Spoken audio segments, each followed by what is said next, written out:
2 ans après la création de leur mouvement, les Gilets jaunes étaient de nouveau dans les rues de Grenoble mardi soir. Ils ont manifesté sur les quais réclamant des créations de postes dans les hôpitaux ainsi que la réouverture des commerces et restaurants. Face au confinement, les services publics ouverts s'adaptent. À l'agence Pôle emploi de La Bruyère, on s'organise pour accueillir les demandeurs d'emploi et les entreprises. Le projet Vénus est de retour pour sa 5e édition en Isère. Cette année, le projet a dû s'adapter face à l'épidémie de Covid-19 en proposant notamment une vente aux enchères qui aura lieu en ligne du 19 au 23 novembre prochain. Bonsoir à tous et bienvenue dans ce JT du mercredi 18 novembre 2020. L'essentiel de l'actualité du Grand Grenoble, c'est toutes les heures à partir de 18h. Soirée de mobilisation mardi soir à Grenoble, 2 rassemblements distincts étaient prévus. Un premier rassemblant entre 300 et 400 personnes rue Félix Poula, venu protester contre le projet de loi dit de sécurité globale, et le deuxième quelques rues plus loin où une centaine de gilets jaunes défilaient sur les quais à l'occasion des 2 ans du mouvement, réclamant plus de création de postes dans les hôpitaux ainsi que la réouverture des restaurants, des magasins ainsi que des lieux culturels. La situation que les Gilets jaunes ont mis en avant, elle ne s'est pas arrangée.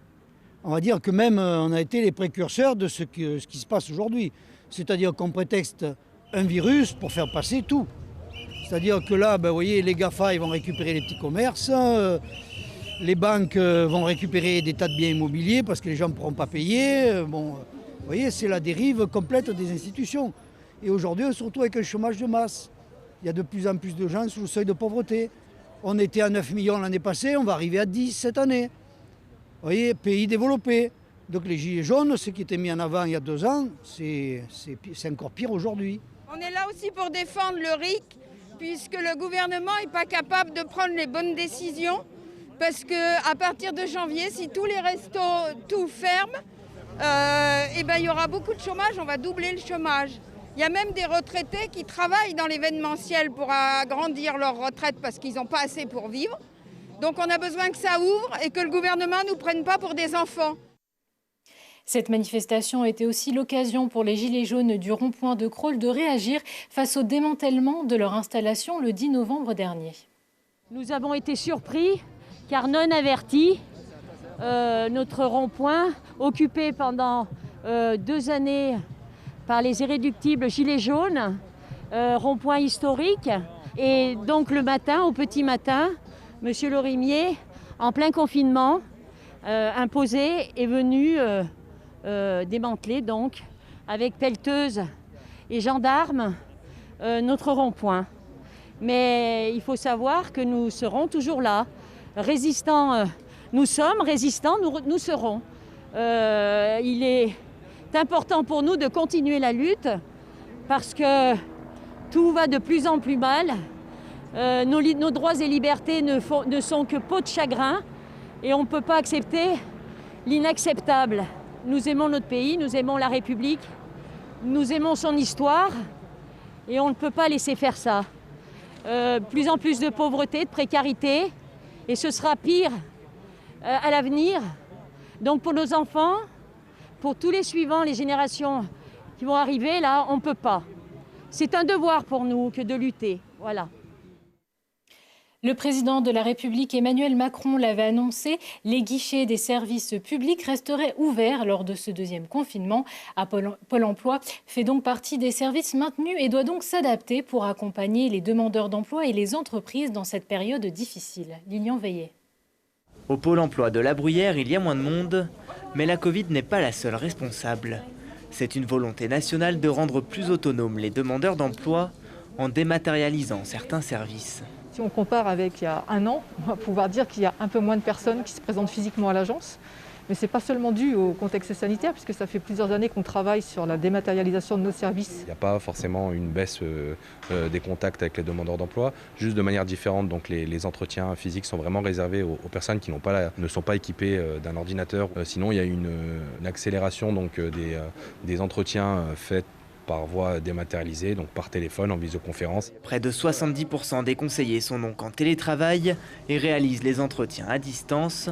Mais ceux qui en ont besoin peuvent quand même continuer de venir en agence, même sans rendez-vous le matin. Je suis venue pour transmettre quelques documents et il fallait transmettre les documents originaux.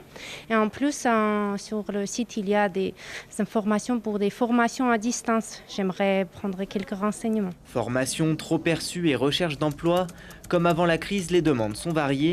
Si tous les secteurs d'activité semblent touchés par la Covid-19, certains arrivent quand même à embaucher. Sur le bassin grenoblois, les secteurs qui ont fait le plus part de déclarations de préalable à l'embauche, dans ce contexte, ça reste le secteur des activités administratives et le secteur de la santé. Mais le monde de la nuit, de l'animation et les commerçants sont évidemment les plus affectés.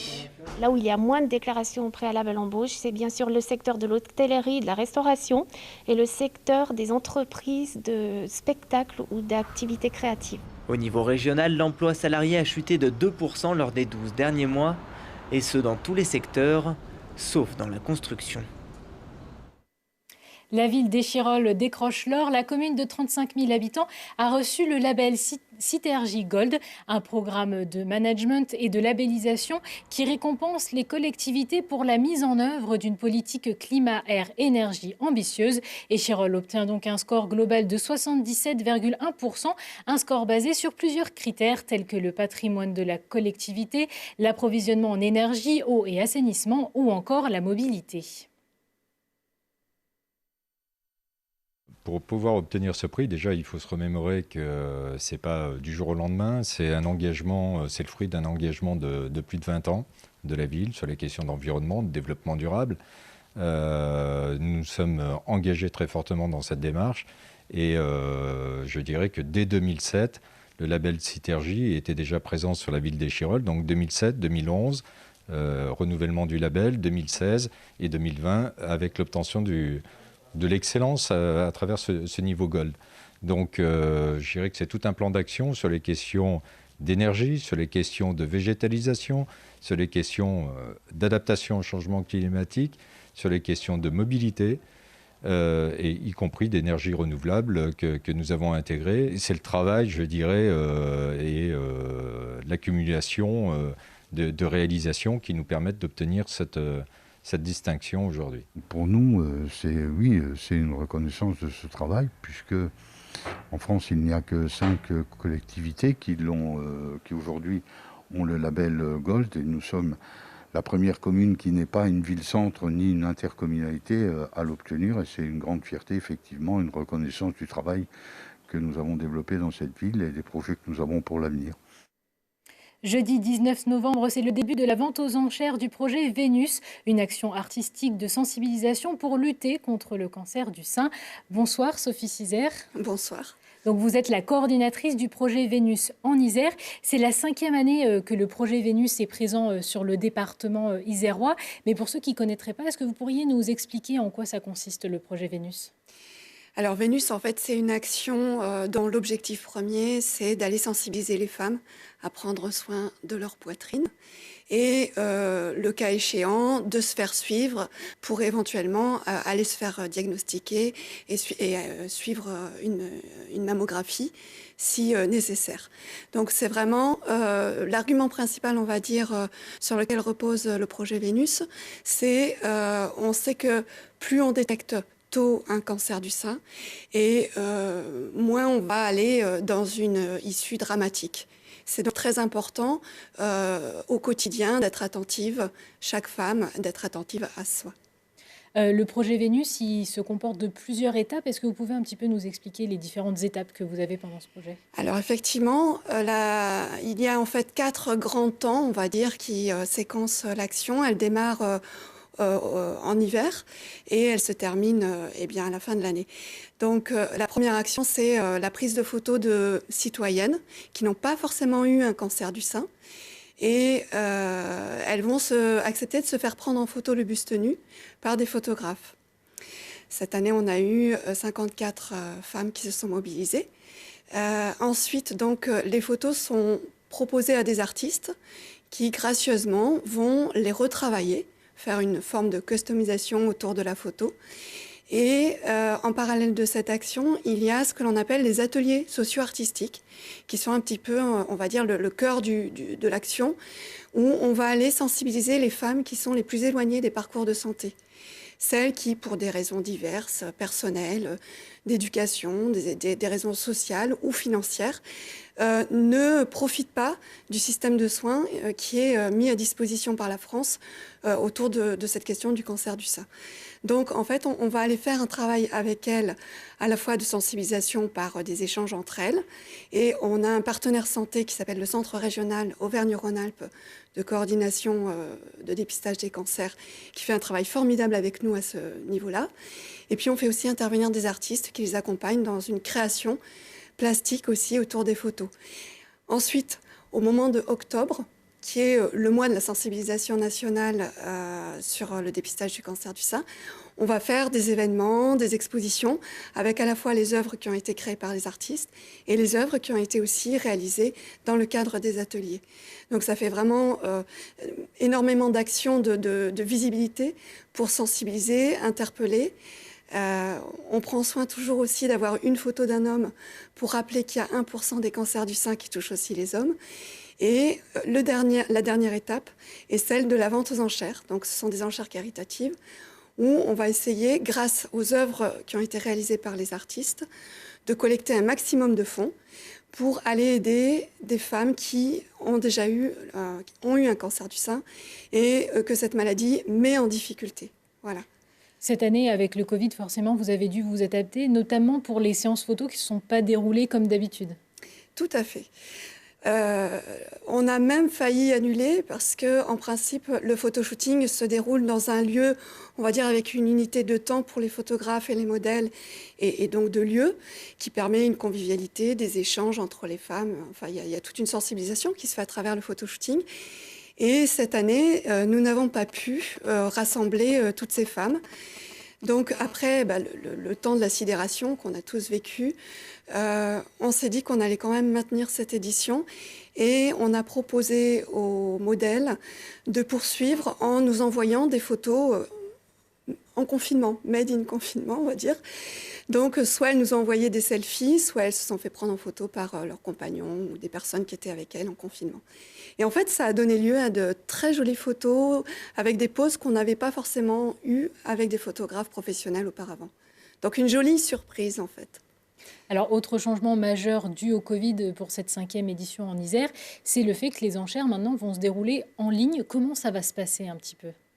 Oui, ça c'est vrai que ça n'était pas possible de l'imaginer en présentiel avec la distanciation physique, puisque en fait le principe même de la vente aux enchères, c'est de créer une espèce d'excitation collective dans un lieu fermé et concentré.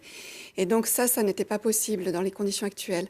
Alors nous avons un partenaire qui était déjà présent sur la vente aux enchères de ma collègue Aspect-Jeun-Clion, qui est la maison de vente de Bac, que nous remercions très chaleureusement puisqu'elle nous a d'emblée proposé de nous accompagner pour une vente en ligne. Et le gros avantage, on va dire, de cette édition, c'est qu'au lieu d'être sur une seule soirée, on va pouvoir offrir aux personnes qui veulent participer à ces enchères un peu plus de temps. Elles vont s'étaler sur 4 jours.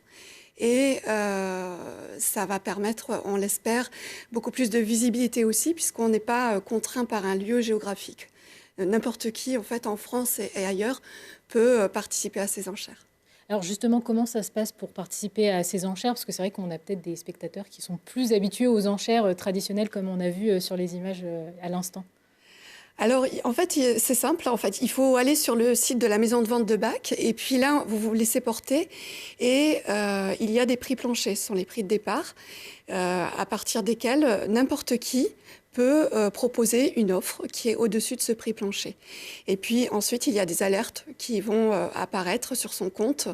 En fait, il y a une inscription à faire au préalable. Et ensuite, chacun a un compte et la personne est alertée si son enchère a été dépassée par une autre enchère. Voilà. Et le lundi 23 novembre, donc à 18h30, les enchères vont s'arrêter. Et à ce moment-là, on reprendra contact avec les acheteurs pour leur permettre d'avoir le certificat d'authentification et voir comment on va procéder pour la récupération des œuvres. Alors cette année encore, il y aura de nombreuses œuvres qui sont prévues. Vous nous avez prévu une petite sélection de celles présentées aux enchères ? Oui, alors en fait là on peut voir Parure de Rebecca Fabulatrice. Donc Rebecca elle se particularise par l'utilisation de bretelles de soutien-gorge avec lesquelles elle va toujours faire des sculptures. Et là donc c'est un cœur qu'elle a sculpté. Ensuite là c'est Axa de Pavarti, donc qui nous fait toujours des personnages hybrides avec des têtes d'oiseaux sur des fonds un petit peu vieillis comme on peut le voir là. Là, c'est Marco l'Allemand, qui est un artiste fabuleux. Il a une palette incroyable. Il fait des œuvres complètement différentes. Et là, c'est un petit peu dans le style des années 20. Il a essayé de faire quelque chose voilà, dans un style un peu art déco. Là, c'est Florina, qui est une jeune artiste plutôt en art graphique, qui a l'habitude d'utiliser la figure emblématique de Frida Kahlo. Donc là, elle ne le pouvait pas parce qu'elle avait déjà la photo d'une femme, mais c'est un petit peu son style à elle.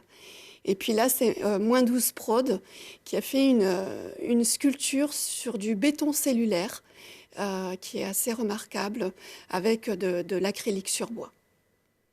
Alors, dernière petite question. Cette année, due au Covid, vous expliquez que c'est encore plus important que les autres années de se mobiliser pour cette cause qui est la lutte contre le cancer du sein. Oui, tout à fait, puisque les professionnels médicaux le disent. Hein. Malheureusement, avec le confinement, il y a pas mal de femmes qui ne sont pas allées se faire suivre. Donc, il y a des diagnostics qui n'ont pas pu se faire en temps. Et quand on va les découvrir, forcément, les tumeurs se seront développées. Donc, il risque d'y avoir effectivement pas mal de cas de cancer qui n'auront pas pu être détectés suffisamment tôt. Eh bien, merci beaucoup Sophie Cizère d'avoir été notre invitée pour nous présenter le projet Vénus. C'est la fin de ce JT. Merci à tous de nous avoir suivis. Prochain rendez-vous avec l'actu dans 1 heure et en replay sur télégrenoble.net.